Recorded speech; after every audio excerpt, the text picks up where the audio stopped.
मेरी कौम के लोगों, अपनी बेटियों की इज्जत की हिफाजत करो। बचपन से अपनी बेटियों को बताओ, ए बेटी सोन, जब जिंदगी के अंदर तू पर्दे का एहतमाम करेगी ना, तो दुनिया तेरे बाप की इज्जत अता करेगा, दुनिया तेरे बाप के वकार को ऊंचा करेगा। ए बेटी, मेरे आका पैगंबर इस्लाम की शहजादी है, जिनको दुनिया हजरत सैयदतुन निसा फातिमा ज़हरा कहती है। फातिमा ज़हरा ने पर्दे का एहतमाम किया था। यही वजह है कि फातिमा ज़हरा की बेटी सैयदा ज़ैनब जब करबला के मैदान में पहुंची है, हकीकत में मुसलमानों हजरत इमाम हुसैन को शहीद कर दिया गया है, हजरत इमाम कासिम को शहीद कर दिया गया है, हजरत इमाम अब्बास को शहीद कर दिया गया है, खानदान अहले बैत के चश्मे चिरागों को शहीद कर दिया गया है, खानदान की बेटियां बची हुई है, हजरत इमाम ज़ैनुल आबिदीन बचे हुए हैं। ए मुसलमानों, अपनी बेटियों को पैगाम दो कि सैयदा ज़ैनब के सर से, हकीकत में का मकसद ये है, बताने का मकसद ये है कि ये महफिल सरकार गौसे आजम रज़ी अल्लाह तआला अन्हु के नाम से मंसूब की गई है। आओ मैं गौसे आजम की महफिल के बारे में आपको बताता चलो, बड़े पीर दस्तगीर की जिंदगी की तारीख में आपको दिखाता चलो। हकीकत में मुसलमानों, बड़े पीर दस्तगीर है, सरकार गौसे आजम रज़ी अल्लाह तआला अन्हु की विलादत व सआदत रमजानुल मुबारक की पहली तारीख की हुई है। हकीकत में हजरत उम्मुल खैर फातिमा के बत्न अक़दस से हजरत सरकार गौसे आजम रज़ी अल्लाह तआला अन्हु दुनिया में तशरीफ लाए हैं। ए मुसलमानों, गौसे आजम दुनिया में तशरीफ लाए ना, जिस दिन सरकार गौसे आजम आए उसी दिन पर रमजानुल मुबारक की पहली तारीख थी। गौसे आजम ने अपनी माँ की पिस्तान को वो नहीं लगाया है। हकीकत में मुसलमानों, आज जब बेटा अपनी माँ के दूध को नहीं पीता है तो बाप जानते हो अलग अलग हॉस्पिटल का जायजा लेना जाता है, इस हॉस्पिटल में उस हॉस्पिटल में ले जाता है, इसलिए कि बेटा कुछ खा पी नहीं रहा है। हर बाप को टेंशन हो जाती है। सरकार गौसे आजम की वालिदा माजिदा भी परेशान हो गई, क्योंकि बेटा अब्दुल कादिर जीलानी जब दुनिया में आया है, हकीकत में मुसलमानों किसी चीज को हाथ नहीं लगा रहा है, यहाँ तक कि दूध को भी पीने के लिए तैयार नहीं है। जानते हो सरकार गौसे आजम अपने नाना की उम्मत को पैगाम दे रहे थे, उम्मत मोहम्मदिया के लोगों को सबक दे रहे थे। ए उम्मत मोहम्मदिया में जिंदगी गुजारने वालों, बड़े पीर दस्तगीर से मोहब्बत करने वालों, जब इनसे मोहब्बत करना तो इनकी तारीख उठाकर पढ़ना कि गौसे आजम ने किस तरीके से अपनी जिंदगी के अरकान को पूरा किया है। आज के मुसलमानों की जिंदगी की तारीख उठाओ। रमजान का महीना आता है, मुस्लिम बस्तियों में चले जाओ, खुल्लम खुल्ला लोग खाना पानी करने पर आमादा है। हकीकत में दिन के उजाले में मुसलमान अपनी इज्जतों को नीलाम करने पर आमादा है। किस तरीके से रोजे की धज्जियां उड़ाई जाती है और मुसलमान कहता है अल्लाह मेरे घर में बरकत अता कर दे, अल्लाह मेरे घर में रहमत अता कर दे। मुसलमान गौसे आजम रज़ी अल्लाह तआला अन्हु की जिंदगी उठा कर दे। अभी एक दिन भी नहीं हुआ है उम्र मुबारका को और गौसे आजम रमजान का एहतराम कर रहे हैं। तुम कैसे गौसे आजम के मानने वाले हो कि रमजानुल मुबारक के बाबरकत महीने में तुम खुल्लम खुल्ला दिन के उजाले में खाने पीने की महफिलें सजाते हो। मेरी कौम के लोगों, अगर सरकार गौसे आजम से सच्ची मोहब्बत है तो गौसे आजम की मोहब्बत को सीने में बसाकर रमजान के रोजे का एहतराम करो, कुरान की तिलावत करो, नमाज की अदायगी करो। इंशाअल्लाह रब्बुल इज्जत गौसे आजम के फैजान से माला माल होते हुए नजर। जानते हो यही सरकार गौसे आजम रज़ी अल्लाह तआला अन्हु की विलादत हुई ना, तो उन्होंने रमजान का एहतराम किया। गौसे आजम रज़ी अल्लाह तआला अन्हु की जिंदगी की तारीख उठाओ। सरकार गौसे आजम रज़ी अल्लाह तआला अन्हु की उम्र मुबारका जब 4 साल 4 महीना 4 दिन की हुई है तो उनकी अम्मी जान उनके लिए जानते हो किस काम को अंजाम देती है। हकीकत में मुसलमानों, एक आलिम दीन को अपने घर पर मतऊ करके सरकार गौसे आजम के लिए बाकायदा बिस्मिल्लाह खानी का प्रोग्राम रखा जाता है। अगर इसी बुधवल बाजार की जमीन के मुसलमानों से सवाल कर दो, बुजुर्गों से सवाल कर दो, नौजवानों से सवाल कर दो कि बुजुर्गों ये बताओ कि तुम्हारे बेटे की उम्र 4 साल 4 महीना 4 दिन की कब हुई थी, तो किसी बाप को खबर नहीं होती कि बेटे की उम्र 4 साल 4 महीना 4 दिन की कब हुई। लेकिन ए मुसलमानों, हर माँ बाप अपने बच्चे के बर्थडे को याद करते हैं, उसके जन्मदिन की सेलिब्रेट करने के लिए उसको शिद्दत से याद करते हैं। हकीकत में मुसलमानों, आज बर्थडे के नाम पर हजारों रुपया लाखों रुपया बर्बाद किया जाता है, लेकिन बुजुर्गों का जो असल तरीका था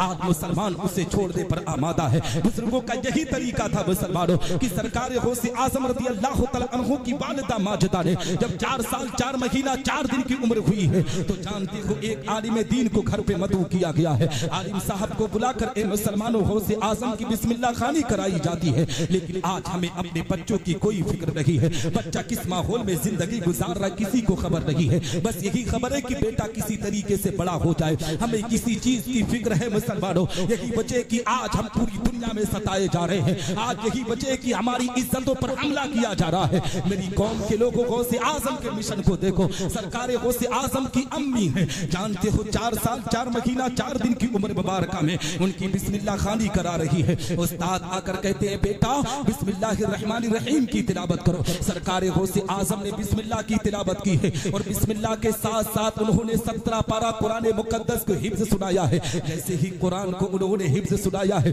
उस्ताद ने कहा था बेटा अब्दुल कादिर जिलानी जहां 17 पारा पढ़ के आए हो उसी मदरसे में 13 पारा और जाकर पढ़ लो। जिस मदरसे से तुमने कुरान पढ़ा है उसी मदरसे से जाकर 13 पारा और हिफ्ज कर लो। हकीकत में गौसे आजम ने कहा था उस्ताद मोहतरम मैं किसी मदरसे में जाकर कुरान नहीं पढ़ा हो, किसी आलिम का साहब के पास कारी साहब के पास बैठकर मैंने कुरान नहीं पढ़ा है। उस्ताद ने कहा था बेटा अगर किसी उस्ताद के सामने तो कुरान नहीं पढ़ा है तो तूने कुरान कैसे हिफ्ज सुना दिया है। तब सरकार गौसे आजम रज़ी अल्लाह तआला अन्हु के जुमले को नोट करो और अपने घर की इस्लाह करने की कोशिश करो। गौसे आजम कहते हैं उस्ताद मोहतरम मैं जब अपनी माँ के शिकम में था ना तो मेरी माँ कुरान की तिलावत करती थी, झाड़ू लगाती थी कुरान पढ़ती थी, आटा गूंथती थी कुरान पढ़ती थी, घर के काम को करती थी कुरान पढ़ती थी। लेकिन ए मुसलमानों हालात का जायजा लो, अपने समाज और मुआशरे का जायजा लो। आज हमारी बहन भी हमल से होती है, आज हमारी बेटी भी हमल से होती है,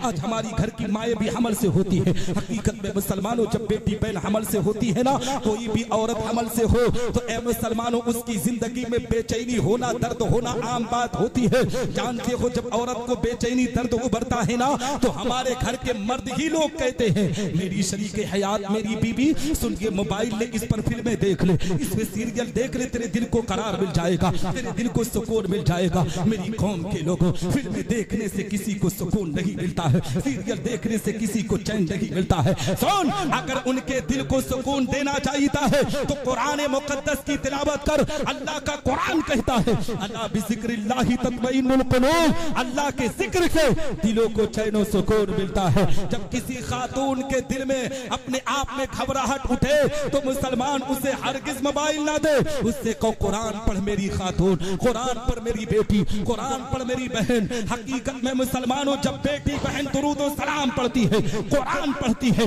उसका बेटा जब दुनिया में जन्म लेता है तो रब तबारक व तआला उस बेटे पर करम की बारिश अता करता है। वही बेटा आगे चलकर गुलाम गौसे आजम बनकर, गुलाम गरीब नवाज बनकर, गुलाम आला हजरत बनकर पूरी दुनिया में चमकता हुआ नजर।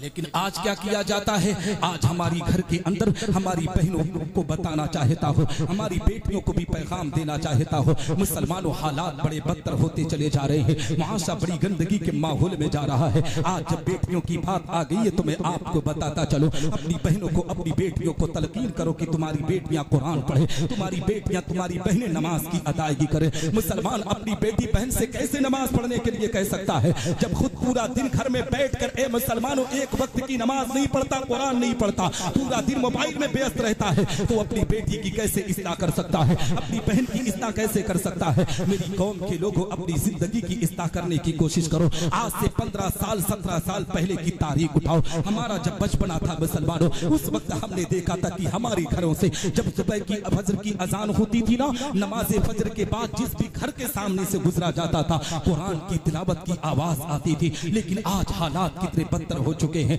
आज घरों से कुरान की तिलावत की आवाज नहीं आती है। इसलिए कि ए मुसलमानों जो बहन कुरान पढ़ने वाली थी ना, आज वो बहन कुरान नहीं पढ़ती है, बल्कि ए मुसलमानों 12 1 बजे 2 बजे रात तक जब मोबाइलें देखेंगे तो उनकी नींद फजर में कैसे खुल सकती है। सुबह का सवेरा नमदार हो जाता है, 9 बजे हमारी बेटियां घर से उठ रही है, तो बताओ मुसलमानों हमारे घरों से कुरान की तिलावत की आवाज कैसे आएगी। मेरी कौम के लोगों अभी भी वक्त है, संभल जाओ, अभी भी अपने घर की इस्लाह कर दो, नहीं तो आए दिन अखबारात न्यूज चैनलों पर खबर चल रही है कि फला की बेटी फला गैर के साथ शादी रचाने पर आमादा है, फला के साथ भागकर शादी रचा रही है। मेरी कौम के लोगों अपनी बेटियों की इज्जत की हिफाजत करो, अपनी बहनों की इज्जत व वकार की हिफाजत करो। ये बहनों की इज्जतें कैसे हिफाजत होगी, इन बेटियों की इज्जतें कैसे हिफाजत होगी। आ मैं तुझे पैगाम देता चलो कि इन बेटियों की इज्जत की हिफाजत कैसे होगी। हकीकत में मुसलमानों आज बेटियों की इज्जत की हिफाजत कैसे हो सकती है जब मुस्लिम नौजवान खुद मुस्लिम बेटियों के के पीछे पड़ा हुआ है।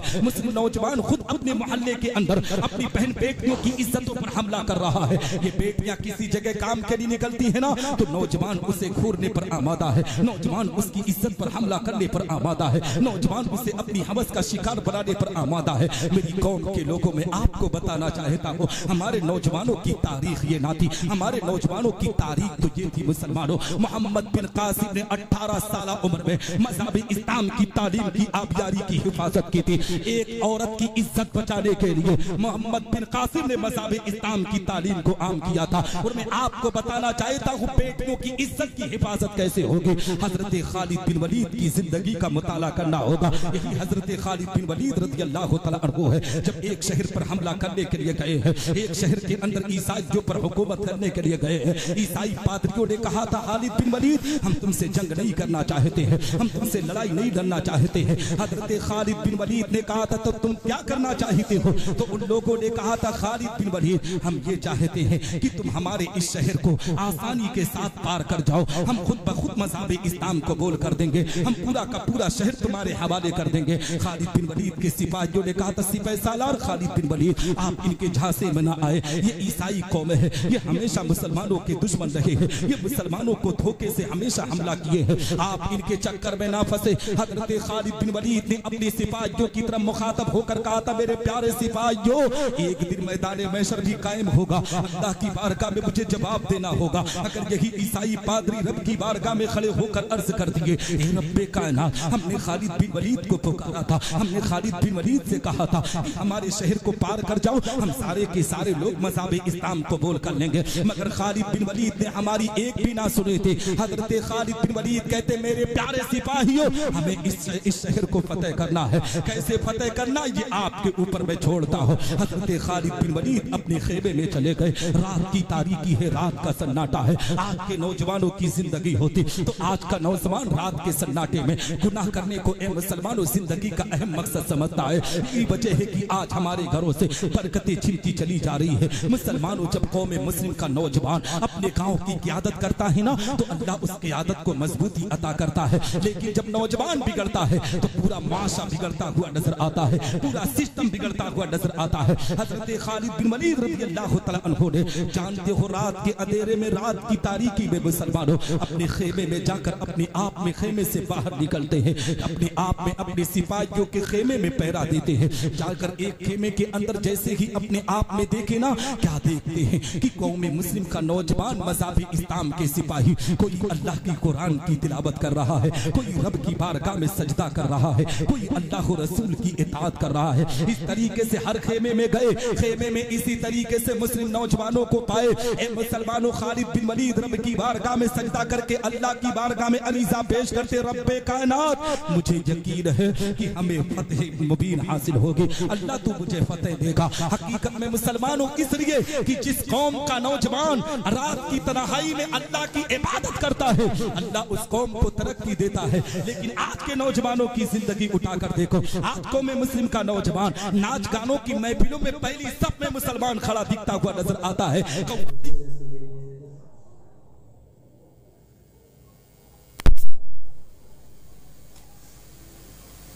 हेलो हेलो हेलो हेलो बात अच्छी नहीं लग रही थी क्या? हाँ मुझे लगा अच्छी नहीं लग रही थी।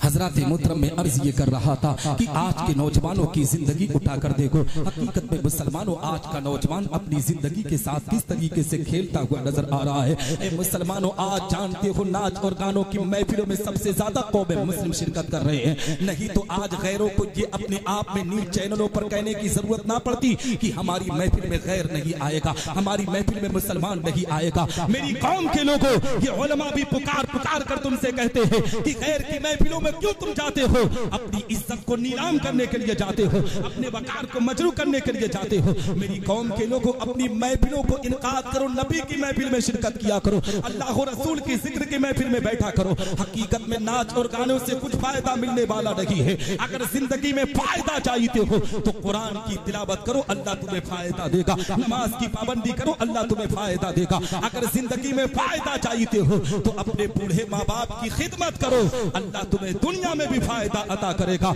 मरकर जब कब्र में पहुंचोगे तो अल्लाह तुम्हारी कब्र पर रहमत नूर की बारिश आता।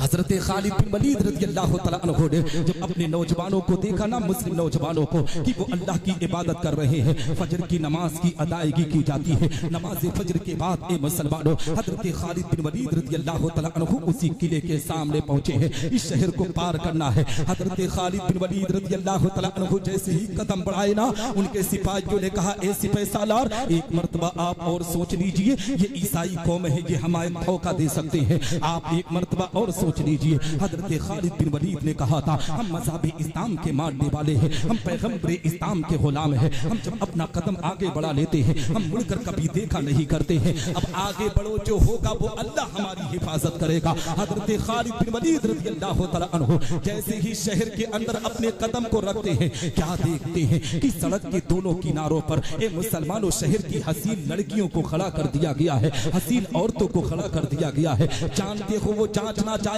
थे कि कौम मुस्लिम का नौजवान क्या अय्याशियों के बाजार में अपनी जिंदगी को बर्बाद तो नहीं करता है। जब खालिद बिन वलीद ने औरतों को देखा, खूबसूरत लड़कियों को देखा, अपने सिपाहियों की तरफ मुखातब होकर कहने लगे, ए मेरे प्यारे सिपाहियों, आज मज़हब इस्लाम की दीन की तबलीग का वक्त आ चुका है, कुरान की तालीम को आम करने का वक्त आ चुका है, आज नबी की शरीयत को दुनिया को बताने का वक्त आ चुका है। हजरत खालिद बिन वलीद कहते, मेरे प्यारे सिपाहियों, अपनी निगाहों को नीची कर लो, इस शहर को पार कर जाओ, मैं जानता हूँ ये लोग क्या चाहते हैं। हजरत खालिद बिन वलीद आगे आगे चल रहे हैं, तमाम सिपाही पीछे पीछे चल रहे हैं। मुसलमानों, मैं तुम्हें पैगाम देना चाहता हूँ, आज जब किसी थाने के अंदर ये रिपोर्ट मिलती है ना कि फला नौजवान फला लड़की के चक्कर में मारा गया है, हकीकत में कलेजा फट जाता है कि यही नौजवान था।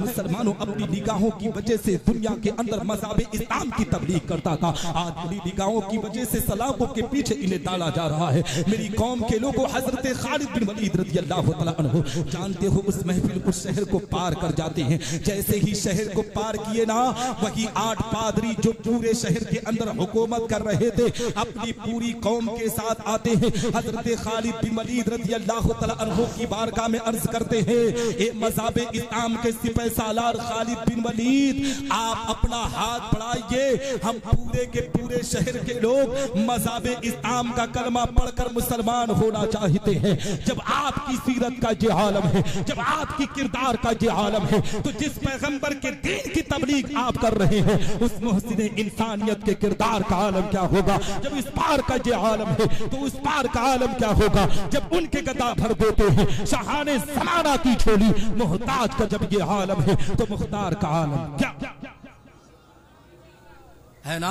तो हजरात मोहतरम, पता चला कि ए मुसलमानों, जब कौम मुस्लिम का नौजवान ना अपनी निगाहों की हिफाजत करता है, तो अल्लाह हमें जिंदगी में तरक्की अता करता है, मज़हब इस्लाम की इशाअत अता करता है। आओ मैं आपको बताता चलो मुसलमानों, हम सरकार गौसे आज़म रज़ियल्लाहु तआला अन्हु की बाबरकत महफिल में इकट्ठा हुए हैं। गौसे आज़म से मोहब्बत करने वालों, गौसे आज़म से प्यार करने वालों, अगर इसी जमीन पर, बुदवल की जमीन पर मैं पूछ लूं नौजवानों, तुम में कौन है जो गौसे आज़म से सच्ची मोहब्बत करता है? तुम में कौन है जो सरकार गौसे आज़म की अकीदत रखता है? तो हर कोई अपने हाथ को खड़ा करके कहेगा कि निसार अहमद निज़ामी, हम सबसे ज्यादा गौसे आज़म से मोहब्बत करते हैं। लेकिन मुसलमानों, तुम्हारी मोहब्बत उसी तरीके उसी वक्त मानी जाएगी जब तुम सरकार गौसे आज़म के मिशन को आम करोगे, कुरान की तालीम पर चलकर दिखाओगे, अपने मस्जिद के इमाम की इज्जत व तकरीम करोगे। आज तो हैरत उस बात पर होती है कि जिस मस्जिद के इमाम के पीछे हम नमाज पढ़ते हैं ना, उसी मस्जिद की इमाम की इज्जतों को चौराहों पर नीलाम किया जाता है,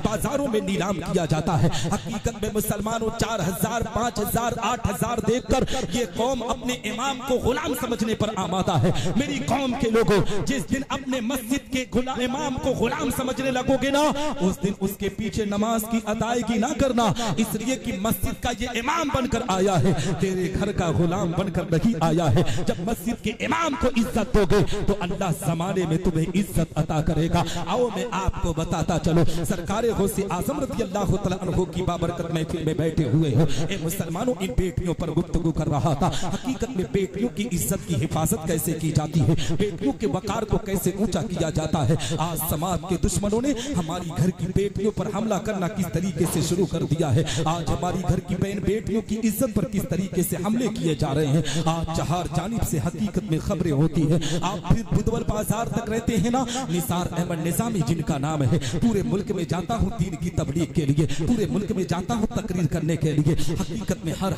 इलाके के हालात से वाकिफ हूँ, किस तरीके से आज कौम मुस्लिम की बेटियां अपनी इज्जतों वकार को खोने पर आमादा है, अपनी इज्जतों को नीलाम करने पर आमादा है। मुसलमानों की बेटियां क्यों हमारे हाथ से निकल रही है? क्या इस पर कभी सोचने की कोशिश किए हो तुम? इसलिए कि हमारे पास फुर्सत और टाइम कहाँ है कि हम अपनी बेटियों पर फुर्सत करें, अपनी बेटियों के लिए हम अपना वक्त निकालें। हमारे पास तो 4 घंटा चाय की दुकान पर बैठने की फुर्सत है, मगर मेरी बेटी किस कॉलेज में पढ़ रही है उसमें जाकर जांचने के लिए हमारे पास फुर्सत नहीं है। हमारी बेटी कहाँ तालीम हासिल कर रही है, कभी कभी वहां जाकर उस बेटी की तारीख निकालें, उस बेटी की पढ़ाई तालीम और तरबियत पर गौर करें। इस पर हमारे पास फुर्सत कहाँ है? हम तो पंचायतें करने से फुर्सत नहीं मिलती है, हमें मस्जिद के इमाम की इज्जत पर हमला करने से फुर्सत नहीं मिलती है, तब हम अपने बच्चों की तरबियत कैसे करेंगे? मेरी कौम के लोगों, अपनी बेटियों की इज्जत की हिफाजत करो। बचपन से अपनी बेटियों को बताओ, ए बेटी सोन, जब जिंदगी के अंदर तू पर्दे का एहतमाम करेगी ना, तो दुनिया तेरे बाप की इज्जत अता करेगा,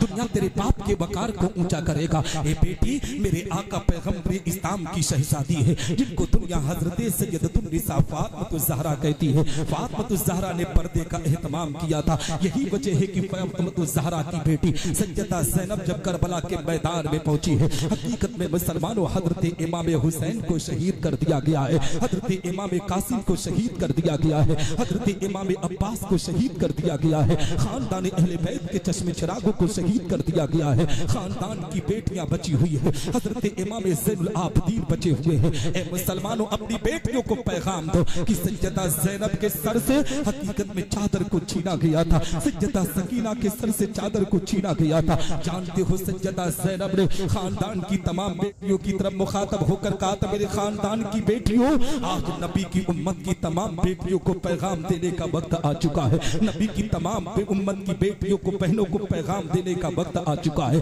अगरचे हमारे सरों से आज चादरों को छीन लिया गया है, अगरचे हमारे सरों से आज दुपट्टे को छीन लिया गया है, मगर मेरी कौम की, मेरी खानदान की बेटियों, हम अपने बालों से अपने चेहरे का पर्दा करके उम्मत की बेटियों को पैगाम देंगे कि ए उम्मत की बेटियां, तुम पर कितनी भी मुसीबत, कितनी भी परेशानियां आ जाए, तू पर्दे का एहतमाम कर देना, अल्लाह तेरी इज्जत की हिफाजत कर देगा। मुसलमानों, इन बेटियों के अगर सैयदा ज़ैनब के बताए हुए रास्ते पर किसी मुल्क की बेटियों ने अमल किया है तो वो मुल्क फिलिस्तीन का मुल्क है। मुसलमानों, जहां आज बेटियां अपने सर की कुर्बानी तो दे रही है, बेटियां अपनी जिंदगी की कुर्बानी तो दे रही है, मगर पर्दे का एहतमाम कर रही है, पर्दा करके दुनिया को बता रही है, ऐ जालिमों, हम मर तो सकते हैं मगर नबी के बताए हुए रास्ते से हट नहीं सकते। हम पर्दे का एहतमाम करते हैं। जिस दिन हमारी कौम का नौजवान आगे बढ़कर अपनी बहन बेटियों की इज्जतों की हिफाजत के लिए कदम बढ़ा देगा,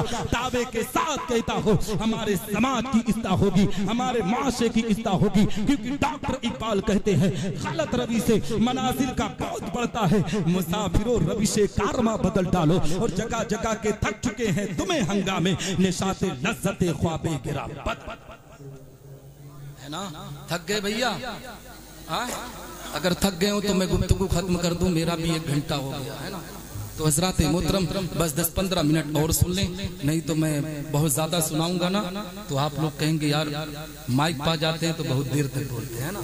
जी हजरात मोहतरम, कहने का मकसद ये है, बताने का मकसद ये है कि ये सरकार गौसे आजम रज़ी अल्लाह तआला अन्हु की बाबरकत महफिल है। गौसे आजम के मिशन पर चलने वालों, मैं हकीकत में गौसे आजम की करामत पर गुफ्तगू करूँ ना तो पूरी रात गुफ्तगू कर सकता हो, मगर गौसे आजम की जिंदगी के साथ साथ अगर जिंदगी के बारे में ना बताऊं तो गुफ्तगू करने का कोई फायदा नहीं है। इस बुतबल बाजार की जमीन से मुसलमानों ताल्लुक रखने वालों, मैं आपको पैगाम देना चाहता हूँ कि अपनी बहन बेटियों की हकीकत में मुसलमानों तालीम पर फोकस करो। आज कौम मुस्लिम के बच्चे तालीम में सबसे पीछे दिखते हुए नजर आते हैं। आपने देखा होगा कि हमारे घरों के अंदर, मुस्लिम घरों के अंदर, हमारा बेटा जैसे ही 15-16 साल का होता है ना, हम सोचते हैं कि अब बेटा भिवंडी में चला जाए, महाराष्ट्र में चला जाए, गुजरात में चला जाए, कर्नाटका में चला जाए, इसलिए कि अब बेटा कोई फर्नीचर का काम सीख लेगा, कोई सिलाई का काम सीख लेगा, 2 पैसा कमा कर देखेगा। हकीकत में मुसलमानों 2 पैसे के चक्कर में एक बाप जिसकी उम्र अभी 45-50 साल की थी,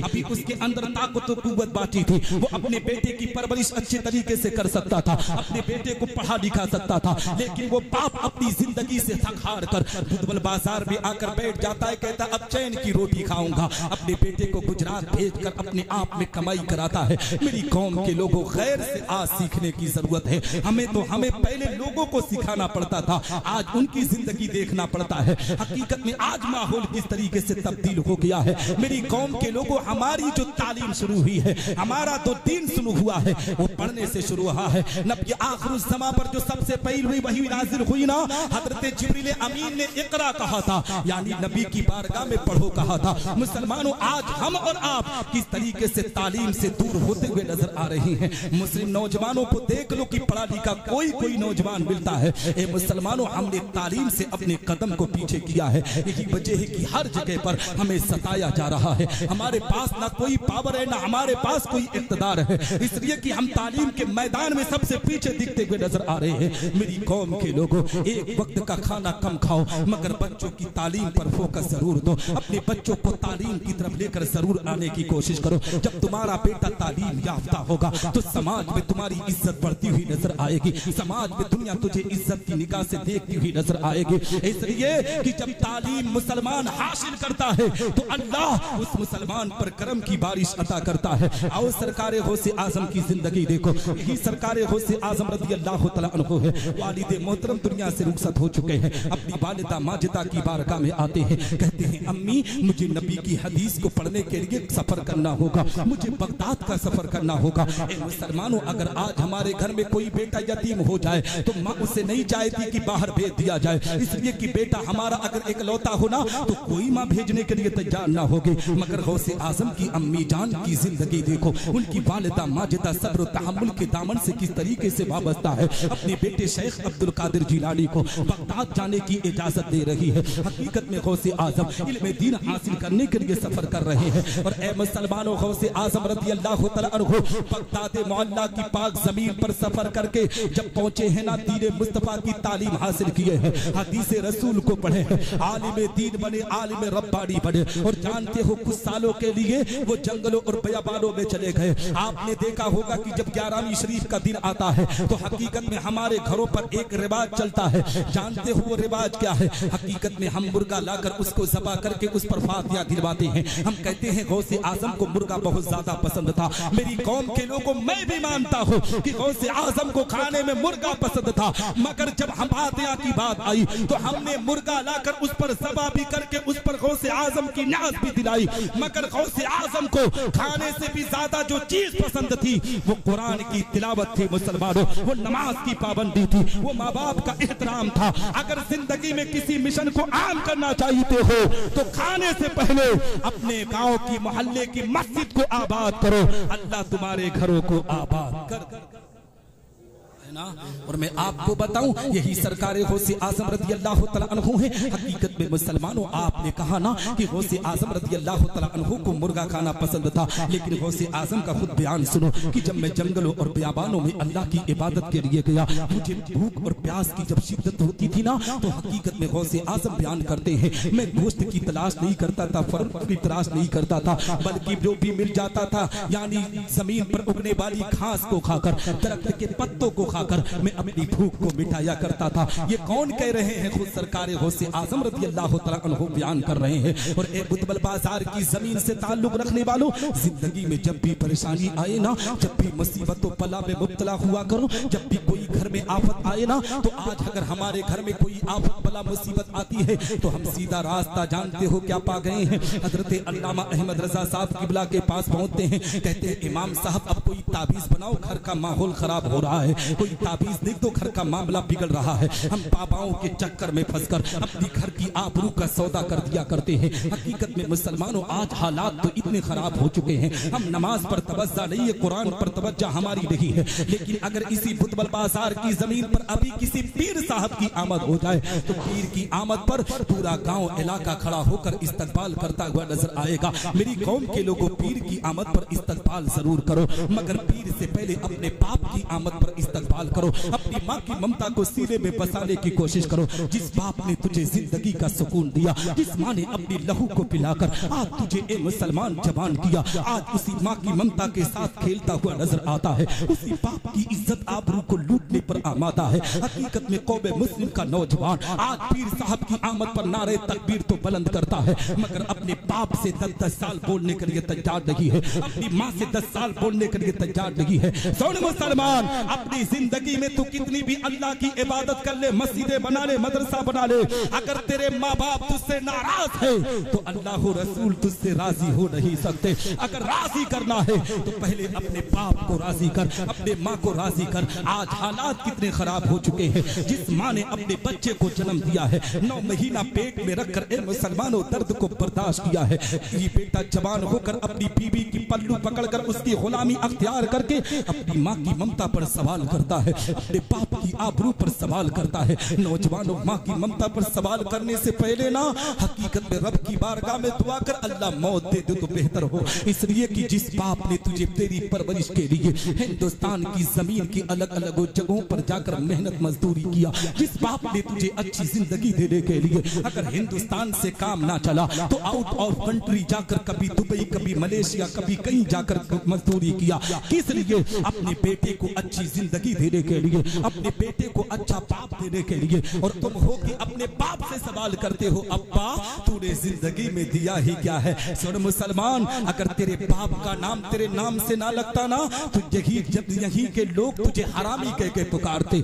आज तुझे दुनिया सलाम कर रही है तो तेरे बाप के नाम की बुनियाद पर सलाम कर रही है। मेरी कौम के लोगों, अगर जिंदगी में कामयाबी चाहते हो तो पीर के दरबार में बाद में जाओ, अपने बाप के पास पहले जाओ, अपने माँ की ममता के सामने पहले जाकर खड़े हो जाओ। जिस बेटे की दुआ दुनिया के किसी भी जगह पर कबूल ना हो, हकीकत में उस बेटे को चाहिए सीधे अपने घर को आए, अपने माँ के दुपट्टे को सर पर रखकर मौला की बारगाह में दुआ करे। दावे के साथ कहता हो, अगर माँ के दुपट्टे के सदके में दुआ की जाती है, अल्लाह उस दुआ को कबूल फरमाकर उस बेटे को कामयाबी आता है ना। और मैं आपको बताऊं, हकीकत में मुसलमानों, अगर हमारे समाज के अंदर, हमारे माशरे के अंदर, मैं अभी आपको बताना चाहता हूं, माँ बाप से मोहब्बत करना चाहिए, माँ बाप को राजी करना चाहिए। और जो बेटा अपने माँ बाप को राजी करता है ना, अल्लाह जमाने में उसे तरक्की अता करता है। और कोई भी बेटा ये ना सोचे कि माँ बाप को धोखा देकर, माँ बाप को ना खुश करके वो खुशियां बटोर सकता है, वो जिंदगी में खुश रह सकता है। सुन, अगर तू बाप को सताएगा ना तो आने वाला तेरा बेटा तुझे सताएगा। जैसा तू अपने बाप के साथ करेगा वैसा तेरा बेटा तेरे साथ करेगा। ये दुनिया की कहानी है, ये दुनिया के अंदर देखा गया है। इसलिए मुसलमान, जिस बाप ने तुझे परवरिश दी है, हकीकत में देखा गया है। ए मुसलमानों, मैं हजरत कुतुबुल वक्त रोशन शाह रहमतुल्लाह तआला अलैह के मजार पर एक मदरसा है जिसमें मैं उस मदरसे की देखभाल करता हूँ, उस मदरसे देखता हूँ। जानते हो, रोशन शाह अलैहि रहमा की मजार में अमरडोबा की जमीन पर जो लोग हाजिरी देने के लिए आते हैं, अक्सर इन बुजुर्गों की उम्र को मैंने देखा है।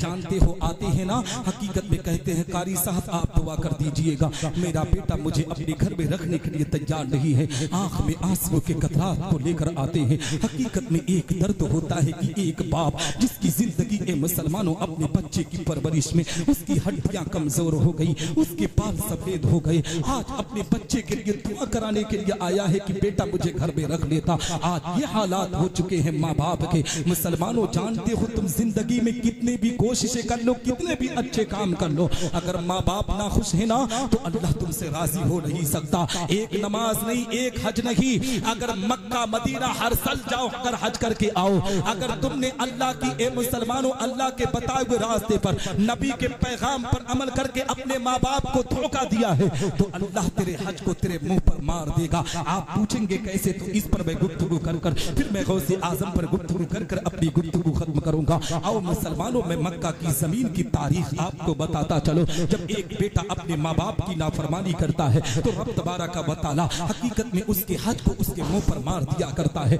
आओ मक्का की जमीन की तारीख में आपको बताता चलो। हजरत मालिक बिन दीनार रज़ियल्लाहु तआला अन्हु हज के अरकान को पूरा करने के लिए गए हैं। मक्कतुल मुकर्रमा की जमीन पर हजरत मालिक बिन दीनार पहुंचे हुए हैं। मुसलमानों हज के अरकान को पूरा करके ना जब आखिरी रात आई है कि अब कल का सुबेरा जो नमूदार होगा उसके बाद उन्हें मक्का की जमीन को छोड़कर अपने वतन अजीज जाना होगा। हजरत मालिक बिन दीनार तड़पते हुए मुसलमानों आंखों में आंसुओं के कतरात को लेकर काबतुल्लाह के सहन में जाकर बैठ जाते हैं, काबा की दीवारों के सामने बैठ जाते हैं, काबा के सहन में बैठकर अपने दिल में सोचते हैं मौला अगर कुछ और वक्त मिल जाता तो तेरे पाक घर की ज़ियारत कर लेता, तेरे मुकद्दस घर की ज़ियारत कर लेता। अभी हजरत मालिक बिन दीनार यही सोच ही रहे थे, इतने में उनकी निगाह क्या देखती है कि आसमान की तरफ से कुछ फरिश्ते जमीन पर आते हैं। ए मुसलमानों, उन फरिश्तों में जानते हो उन फरिश्तों का एक सरदार है। फरिश्तों ने पूछा सरदार इस साल हज करने के लिए कितने हाजी मक्का आए हैं? हकीकत में फरिश्तों के सरदार ने कहा था तकरीबन 1 लाख हाजियों का काफिला आया है। उन लोगों ने पूछा था सरदार क्या अल्लाह ने सारे हाजियों के हज को कबूल कर दिया है? ए मुसलमानों, हजरत मालिक बिन दीनार टकटकी लगाकर उन फरिश्तों को देख रहे हैं, कान की लोगों को लगाकर उनको सुन रहे हैं। फरिश्तों के सरदार ने कहा था नहीं, रब्बे कायनात ने सारे हाजियों के हज को कबूल किया है सिवाय एक को छोड़कर। जब मालिक बिन दीनार के कान में ये आवाज गई है, मालिक बिन दीनार तड़प जाते हैं, आंखों में आंसू के कतरात को लेकर रोना शुरू करते हैं। रब्बे कायनात, वो आखिरी शख्स तो मैं ही तो नहीं हूँ जिसकी तूने हज को मरदूद करार दिया है। मुसलमानों, मालिक बिन दीनार जो नबी की हदीसों को बयान करते हैं, अल्लाह के बरगजीदा बंदे हैं, लेकिन उनकी सोच और फिक्र देखो कि उन्होंने जब ये सोचा कि एक शख्स की हज को अल्लाह ने मरदूद करार दिया है, मालिक बिन दीनार तलब जाते हैं मौला कहीं वो एक शख्स मैं ही तो नहीं हूँ। आज के मुसलमानों की जिंदगी देख लो, हम कुछ वक्त की नमाज पढ़ते हैं तो अपने मस्जिद के इमाम पर रोब जमाते हैं, हम तुमसे बेहतर मसाइल जानते हैं, हम तुमसे बेहतर नमाज पढ़ते हैं। मेरी कौम के लोगों, अपने नमाज पर घमंडो गुरूर ना किया करो, अपने पैसों पर गुरूर ना किया करो, अपनी दौलत पर गुरूर ना किया करो। मालिक बिन दीनार की जिंदगी से एक पैगाम लेने की अपने आप में तलकीन देखने की कोशिश किया करो कि हजरत मालिक बिन दीनार रज़ियल्लाहु तआला अन्हु है। जैसे ही ए मुसलमानों उन्हें पता चला ना कि एक हाजी के अल्लाह ने हज को मरदूद करार दिया है, मालिक बिन दीनार तड़प जाते हैं, काबा की दीवारों को देखकर आंखों में आंसू के कतरात के लेकर हो रहे थे। इतने में अचानक उनकी निगाह क्या देखती है कि काबा के सहन के अंदर एक खत पड़ा हुआ है। उस खत पर हकीकत में मुसलमानों उसे लेते हैं, उसमें यही लिखा था ए मालिक, इसी काबा के सहन में एक शख्स बैठा हुआ है जिसका नाम अब्दुर रहमान बिन शीरान है, तुम उसके पास चले जाओ और उसको खबर दे दो उसका एक हाथ भी नहीं है, एक आंख भी नहीं है, उसे बता दो कि अल्लाह ने उसके हज को मरदूद करार दिया है। हजरत मालिक बिन दीनार काबा की सहन में उस शख्स को ढूंढना शुरू कर देते हैं। चलते चलते एक मकाम पर पहुंचते हैं, क्या देखते हैं कि एक शख्स का हाथ नहीं है, एक शख्स की उसी शख्स की आंख भी नहीं है। मालिक बिन दीनार उस शख्स के पास पहुंचते हैं। सलाम और कलाम के बाद हजरत मालिक बिन दीनार ने कहा था क्या तुम्हारा नाम अब्दुर रहमान बिन शीरान है? उस शख्स ने कहा था हाँ मेरा नाम अब्दुर रहमान बिन शीरान है। हजरत मालिक बिन दीनार ने कहा मुझे मालिक कहा जाता है, मैं नबी की हदीसों को बयान करता हूँ, मैं कुरान की तालीम को आम करता हूँ, मैं एक अल्लाह का पैगाम तुम्हें सुनाने के लिए आया हूँ। अब्दुर रहमान बिन शीरान ने कहा था मालिक तुम यही बताने के लिए आए हो ना कि अल्लाह ने मेरे हज को मरदूद करार दिया है। मालिक बिन दीनार तड़प जाते हैं, सख्ते में आ जाते हैं। रब्बे कायनात, या तो मैं ये बात जानता था या तो तेरे फरिश्ते ये बात जानते थे, इस शख्स को ये बात कैसे पता चले? मालिक बिन दीनार ने कहा था अब्दुर रहमान ये बता, ये बात या तो मैं जानता था या तो रब्बे कायनात जानता था, तुझे कैसे खबर हुई? अब्दुर्रहमान बिन शीरान कहता है मालिक तुम इमसाल आए हो ना मुझे हज के बारे में बताने के लिए, ये मेरा पहला हज नहीं है, मैं 7 सालों से हज करने के लिए आता हूँ, हज के अरकान को पूरा करने के लिए आता हूँ। हज का अरकान जब पूरा हो जाता है तो काबा की इसी सहन में जिस जगह पर जब मैं बैठता हूँ ना तो कोई ना कोई मुझे खबर दे देता है कि इस बार रब्बे कायनात ने तेरे हज को मरदूद करार दिया है। मैं 7 सालों से आता हूँ और मेरे हज को हर साल मरदूद करार दे दिया जाता है। मालिक बिन दीनार ने कहा था अब्दुर्रहमान बिन शीरान बताओ आखिर तेरे हज को अल्लाह मरदूद क्यों करार दे रहा है? तब हजरत मालिक बिन दीनार की बारगाह में अब्दुर्रहमान बिन शीरान कहता है ए मालिक सुनो सुनो, मेरी माँ मुझसे 7 सालों से नाराज चल रही है, यही वजह है कि अल्लाह मेरे हज को मरदूद करार देता है। मुसलमानों तुम काबा के सहन की ज़ियारत कर लो, काबा की दीवारों की ज़ियारत कर लो, अगर माँ नाराज है तो अल्लाह तुमसे राजी हो नहीं सकता। हजरत मालिक बिन दीनार ने कहा था अब्दुर्रहमान अगर इसी तरीके से चलता रहा तो तुम्हारे हज को अल्लाह कभी कबूल ना करेगा। सुन तेरी माँ कहाँ है, मैं तेरी माँ से मुलाकात करके तेरे मामलात को हल कराना चाहता हूँ। अब्दुर्रहमान बिन शीरान ने कहा था ए मालिक मेरी माँ भी हज के अरकान को पूरा करने के लिए आई है, इसी मक्कतुल मुकर्रमा की जमीन पर मैदान मिना में जो खेमा लगा हुआ है उसी खेमे में मेरी माँ है। और जानते हो अगर मेरी माँ की पहचान चाहते हो तो चले जाओ उस खेमे के अंदर जिस खेमे से कुरान की तिलावत की आवाज आ रही होगी, वही खेमा मेरी माँ का खेमा होगा। हजरत मालिक बिन दीनार काबा की सहन से निकलते हैं, मैदान मिना में जाते हैं। हकीकत में मुसलमानों एक खेमे से कुरान की तिलावत की आवाज आती है, माँ हकीकत में मुसलमानों खेमे में दस्तक मालिक बिन दीनार खेमे पर दस्तक देते हैं। उस खातून ने कहा कौन हो? हजरत मालिक बिन दीनार ने कहा था मुझे मालिक कहा जाता है, मैं नबी की हदीसों को बयान करता हूँ। उन्होंने कहा किस काम के लिए आए हो? हजरत मालिक बिन दीनार ने कहा था माँ ये बता दे तू हज करने के लिए अकेले क्यों आई है? क्या तेरा शौहर दुनिया के अंदर नहीं है? क्या तेरी औलाद दुनिया के अंदर नहीं है?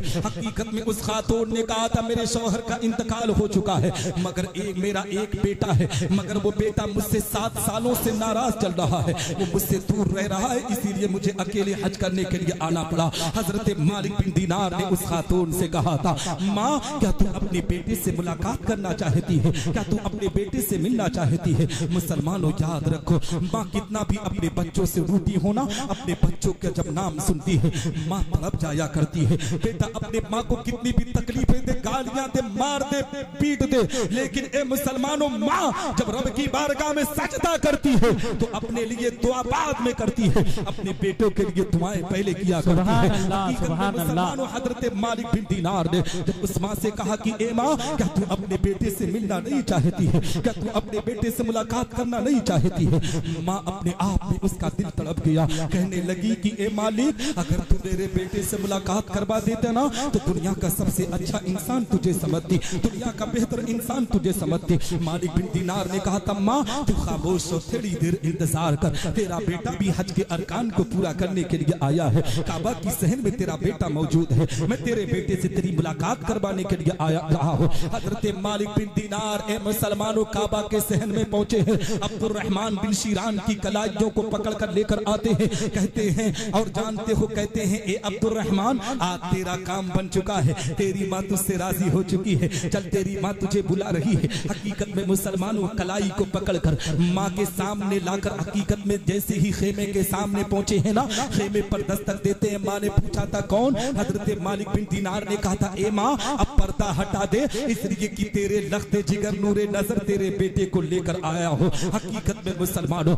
माँ अपने आप में एक गरजती हुई लरजती हुई आवाज में हजरत मालिक से कहती है मालिक इसका चेहरा मैं देखना पसंद नहीं करती हूँ, इसको मेरी निगाहों के सामने से दूर कर दो। हजरत मालिक तड़प जाते हैं, यही माँ अपने बेटे से मुलाकात करने की तमन्ना जाहिर कर रही थी, दुनिया की सबसे अच्छा इंसान मुझे बता रही थी, आखिर माजरा क्या है कि ये माँ उससे मिलने के लिए तैयार नहीं है।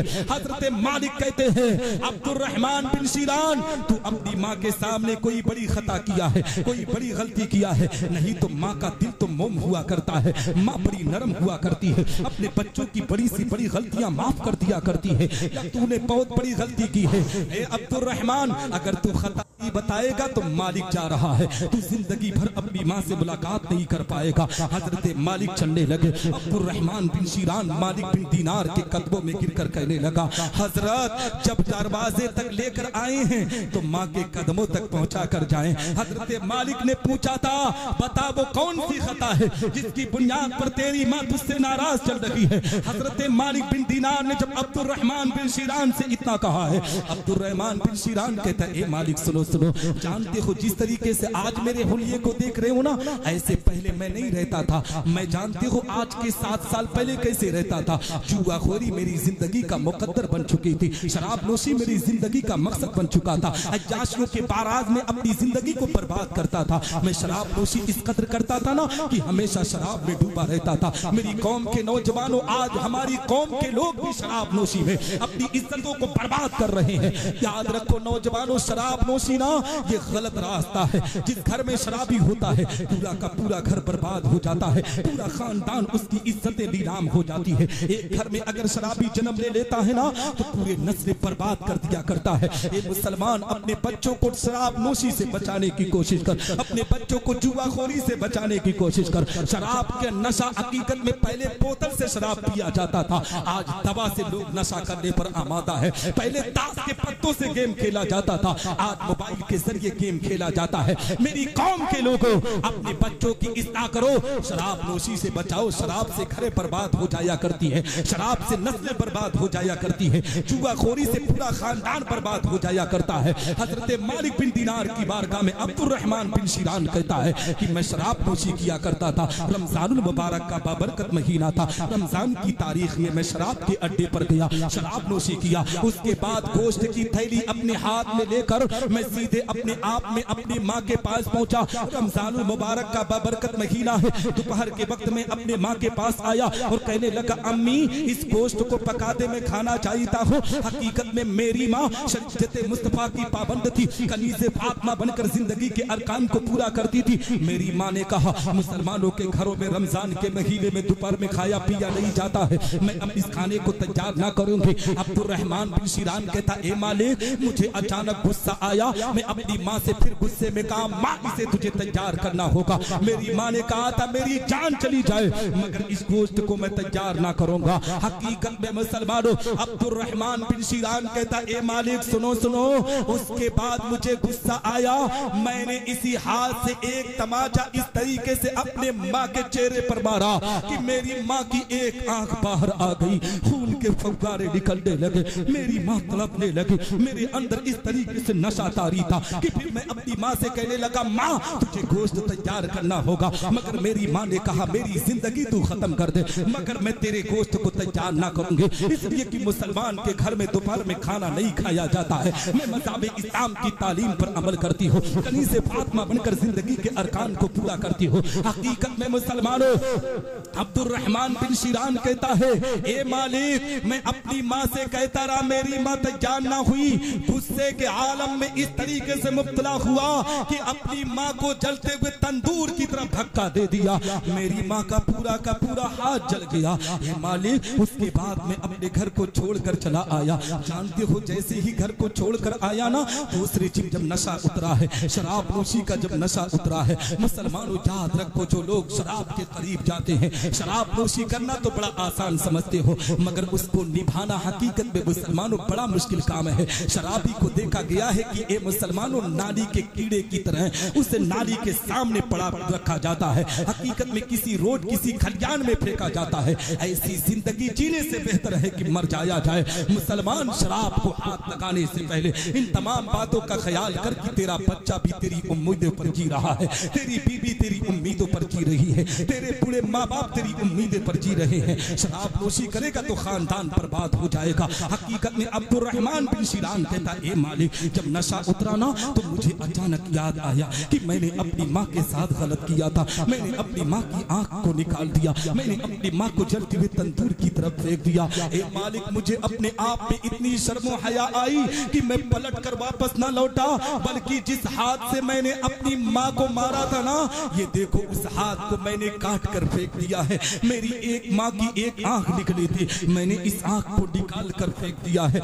मालिक मैं अपने आप में पछतावा कर रहा हूँ। उसी दिन से अल्लाह की इबादत कर रहा हूँ, कुरान की तिलावत कर रहा हूँ, हर साल हज के अरकान को पूरा करने के लिए आता हूँ, मगर अल्लाह रब्बुल इज्जत मेरे हज को मरदूद करार देता है। अभी हजरत मालिक बिन दीनार से अब्दुर्रहमान बिन शीरान इतना ही कह रहे था कि ए मुसलमानों, इतने में माँ पर्दे की आड़ से बाहर आती है, अपने बेटे अब्दुर्रहमान शीरान को गले से लगाती है, कहती है बेटा अब्दुर्रहमान, अगर उसी दिन तू दोबारा पलट कर आ जाता तो आज तेरा हाथ भी सलामत होता, तेरी आंख भी सलामत होती हुई।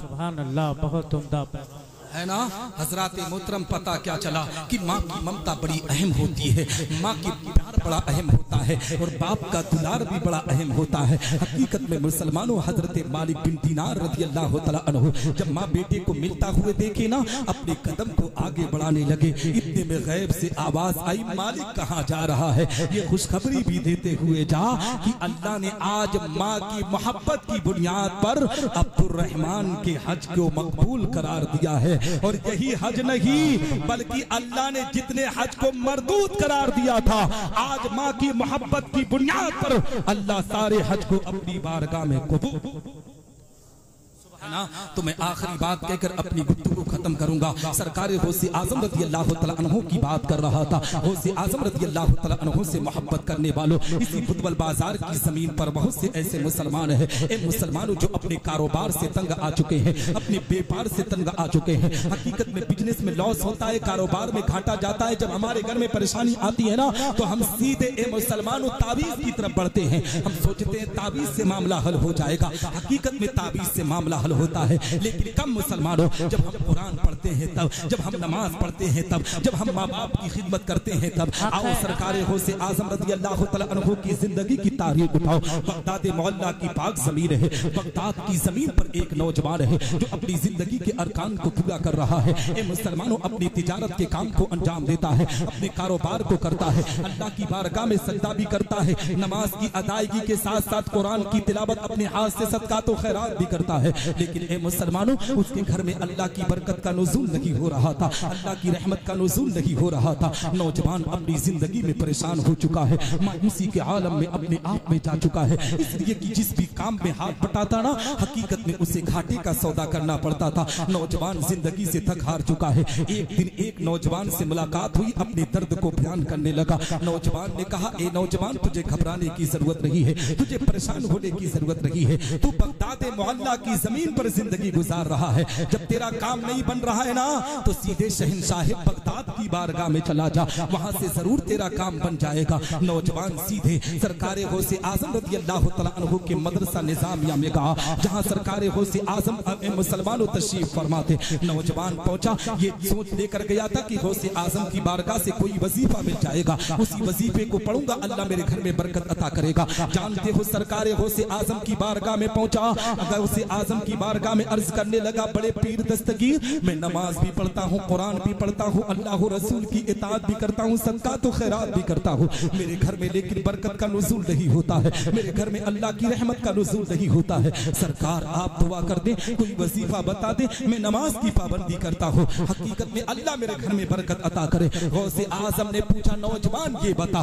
तेरा घर सड़क के किनारे पर है या तेरा घर किसी मैदान में है? नौजवान ने कहा था, सरकार मेरा घर सड़क के किनारे पर है। गौसे आजम ने कहा, नौजवान तुझे कुछ करने की जरूरत नहीं है, तू जैसे नमाज पढ़ता है वैसे नमाज पढ़, जैसे कुरान पढ़ता है वैसे कुरान पढ़, जैसे सदका तो खैरात करता है वैसे कर। सीधे मार्केट में चला जा, बाजार में चला जा, एक कपड़ा लाकर अपने घर के दरवाजे पर पर्दा लगा दे, अल्लाह तेरे घर में बरकत का नुज़ूल कर देगा। मुसलमानों, बुदवल का मुसलमान होता कोई शख्स कह देता तो सोचता कि मैं यहाँ आया था वजीफा लेने के लिए, ये पर्दा लगाने की बात कर रहे हैं। वो नौजवान भी सोचा था बगदाद की जमीन का कि गौसे आजम की बारगाह में वजीफा लेने के लिए आया था, मगर ये पर्दा लगाने की बात कर रहे हैं। मगर दिल में सोचता है कि बड़े पीर ने कहा है तो कोई ना कोई हिकमत जरूर होगी, कोई ना कोई मामला जरूर होगा। हकीकत में मुसलमानों सीधे मार्केट में गया, बाजार में गया, एक कपड़ा खरीदता है और लाकर सीधे अपने दरवाजे पर लगा देता है। अब अपने कारोबार को अंजाम देता है।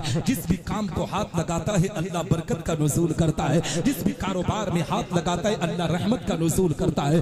देखते देखते चंद महीनों के अंदर बगदाद मोहल्ला की जमीन में उसका नाम अमीरों में शुमार होने लगा, उसका नाम रईसों में शुमार होने लगा। मुसलमानों, आज अगर हमारे घर में किसी को अल्लाह दौलत दे देता है, हम मुसलमानों में अगर अल्लाह किसी को अचानक पैसा दे देना, अमीर बना दे, तो वो मुसलमान उस पैसे के घमंडो गुरूर में इतना मस्त हो जाता है कि ए मुसलमानों, जमीन पर चलने के बजाय जमीन से 4 इंच ऊपर उड़कर चलने की कोशिश करता है। अपने मस्जिद के इमाम, मदरसों के उलमा को अपना गुलाम बनाना जिंदगी का मकसद समझने पर आमादा होता है। मेरी कौम के लोगों, अगर अल्लाह दौलत दे तो उस पर घमंडो गुरूर ना कर, बल्कि रब की बारगाह में सजदा करके अल्लाह का शुक्र अदा कर कि अल्लाह ने तुझे दौलत से नवाजा है, अल्लाह ने तुझे पैसे से नवाजा है। हकीकत में मुसलमानों, वो नौजवान को जब अल्लाह ने दौलत दिया है तो वो घमंडो गुरूर में मस्त ना हुआ, बल्कि अल्लाह का शुक्र अदा करते हुए कुछ लिफाफा लेता है, कुछ नजराना लेकर बड़े पीर दस्तगीर की बारगाह में मदरसा निजामिया में पहुंचा है।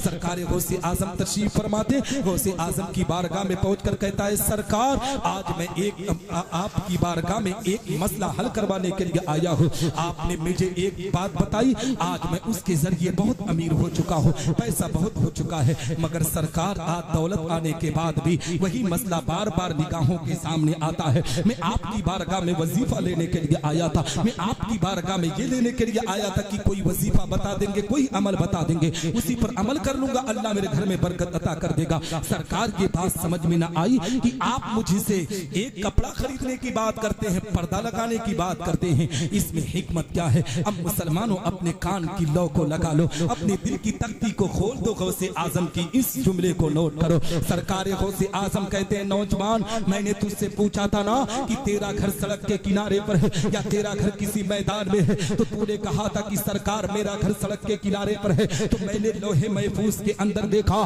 कि तेरा घर सड़क के किनारे पर है, तो तेरे घर के सामने से लोगों का आना जाना हो रहा है, उसमें कुछ नमाजी भी आ रहे हैं, उसमें कुछ बेनमाजी भी आ रहे हैं। जब नमाजी की निगाह तेरे घर में पड़ती थी तो अल्लाह तेरे घर में रहमत का नुज़ूल करता था, लेकिन जैसे ही किसी बेनमाजी की निगाह तेरे घर में पड़ती थी तो अल्लाह तेरे घर से रहमत को छीन लेता था।